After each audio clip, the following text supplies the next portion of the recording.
Et j'ai avec moi Lucie Fréchette de la compagnie Aviva, spécialiste en assurance de motoneige et de quad. Bonjour, Lucie. Bonjour. Lucie, la dernière fois, je t'ai posé une question, tu m'as arrêté, tu m'as dit la prochaine fois, je vais répondre. Alors, ma question, si j'ai des dommages sur ma motoneige, alors comment ça fonctionne au niveau de l'assurance? Ça dépend du type d'accident. Commençons par le début. Avec la valeur des motoneiges aujourd'hui, c'est très important de bien protéger son investissement. Donc, il nous faut une bonne assurance. Idéalement, je conseillerais aux motoneigistes de s'assurer auprès des compagnies qui spécialisent dans l'assurance de véhicules de loisirs, comme les motoneiges puis les VTT. C'est une spécialité en quelque sorte, c'est ce que vous voulez me dire. C'est ça. Parlons des 3 aspects de l'assurance. La protection pour les dommages à votre motoneige. Donc, on protège votre investissement. Le deuxième aspect. Mais c'est pour les dommages que vous pourriez causer à des tiers, à autrui. Et le dernier point. Vous avez une couverture pour les équipements que vous pouvez avoir sur votre motoneige.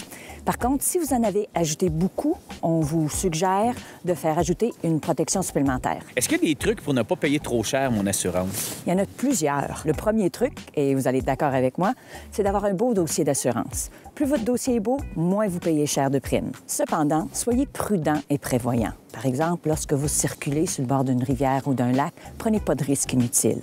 Lors de vos randonnées en motoneige, stationnez la motoneige dans un endroit sécuritaire. Et on le répétera jamais assez, lorsque vous êtes au volant, soyez prudent, surtout avec la vitesse. Tout le monde le sait, l'alcool et le guidon, c'est pas un bon mélange. Un dernier truc? Juste un? Ben oui.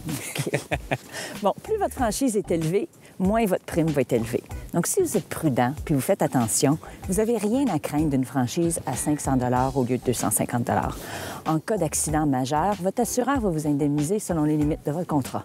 Lucie, je te remercie beaucoup. Je veux dire, c'est intéressant de parler assurance avec toi. Merci.